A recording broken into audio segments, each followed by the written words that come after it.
வணக்கம். நான் உங்கள் அஸ்ட்ரோ ராஜேஸ்வரி பேசுகிறேன். இன்றைக்கி என்ன தலைப்புன்னா, கலப்பு திருமணம் எப்படி வரும் வாங்க அதை ஒரு பக்கம் பார்க்கலாம். இப்போ என்னென்னா, காதல் வர்றது சகஜம், அதை ஆல்ரெடி பார்த்துட்டோம்.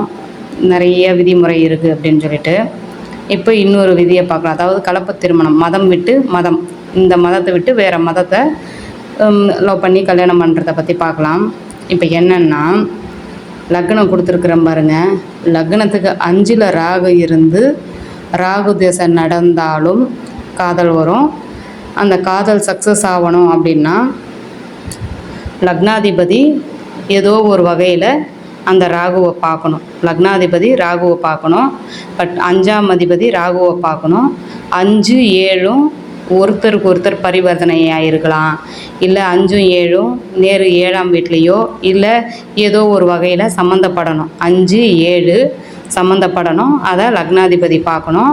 5ஆம் இடம் கன்ஃபார்மாக ஏதோ ஒரு வகையில் கெட்டிருக்கணும். ஒன்று ராகு கேதுவோட சேர்ந்து இருக்கணும், இல்லை 5ஆம் அதிபதி வக்ரமாக இருக்கணும், இல்லை 6, 8, 12 மறைஞ்சிருக்கணும். இந்த மாதிரி அந்த திசை வரணும். மேக்சிமம் 5ஆம் அதிபதி திசை வரணும். அதாவது கெட்டிருந்தாலும் அந்த திசை வரணும். வந்தால் கண்டிப்பாக பிடிவாதமாக வேறு மதத்தினரை கல்யாணம் பண்ணிப்பாங்க. ராகு திசை நடந்தாலும் அப்படி தான். அது ராகு திசைன்னா ஃபுல் அண்ட் ஃபுல்லாக வந்து வேறு மதம் அப்படின்னு தான் சொல்லி ஆகணும். வேறு மதம் ரொம்ப பிடிவாதமாக இருப்பாங்க. நம்ம என்ன சொன்னாலும் ஏற்றுக்க மாட்டாங்க. ராகு 5ல் இருந்து அந்த திசை நடந்தால் நம்ம என்ன சொன்னாலும் அவங்க ஏற்றுக்க மாட்டாங்க. அந்த மாதிரி டைமில் நம்ம கொஞ்சம் ஜாகிரதையாக இருக்கணும். இன்னொன்று, வீட்டை விட்டு ஓடி போகிறது இல்லை நிறைய பிரச்சனைகள் வர்றது அப்படின்னா 5ஆம் அதிபதியும் லக்னாதிபதியும் கேந்திர திரிகோணத்தில் அதாவது கேந்திரம் கூட கிடையாது, திரிகோணத்தில் கண்டி இருந்தால் வீட்லேயே கூட சரி போகட்டும், கல்யாணம் பண்ணி வச்சிடலாம், இவ்வளோ பிடிவாதமாக இருக்கிறாங்களே அப்படின்னு சொல்லிட்டு வீட்லேயே கல்யாணம் பண்ணி வச்சுருவாங்க.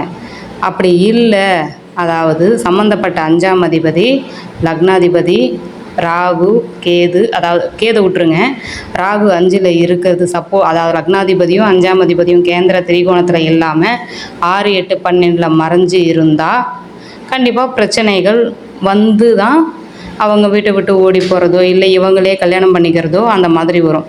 பெற்றவங்க சப்போர்ட் வரணும் அப்படின்னு சொன்னால் கண்டிப்பாக இவங்க வந்து கேந்திர திரிகோணத்தில் இருக்கணும். 5, 7 லக்னாதிபதி அதுக்கு சப்போர்ட் பண்ணணும். லக்னாதிபதி ஏதோ ஒரு வகையில் பார்த்தோ சேர்ந்தோ இருக்கணும். பட் ராகு திசையோ இல்லை 5ஆம் அதிபதி திசையோ கண்டிப்பாக வரணும். 9ஆம் அதிபதியும் இதுக்கு ஒத்துழைக்கணும். 9ஆம் அதிபதி திசையில் கூட லவ் வரும். 9ஆம் அதிபதி கெட்டிருந்தாலும் இதே பலன் தான். 5ஆம் அதிபதி மாதிரி 9ஆம் அதிபதி திசையிலையும் கெட்டிருந்தாலும் இதே பலன் தான்.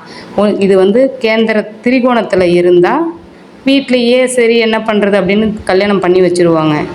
5ஆம் அதாவது வேறு எதுவும் அதாவது கேந்திர திரிகோணத்தில் இல்லை அப்படின்னா கண்டிப்பாக இவங்கள தான் கல்யாணம் பண்ணிப்பாங்க.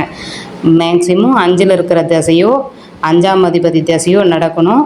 5ஆம் அதிபதி கெட்டிருந்தால் பிடிவாதமாக அடுத்த மதத்தினரை திருமணம் பண்ண நிறைய வாய்ப்பு இருக்குது. ராகு திசை 5ல் இருந்து திசை நடத்தினாலும் இதே பலன்தான். வணக்கம். தேங்க்யூ.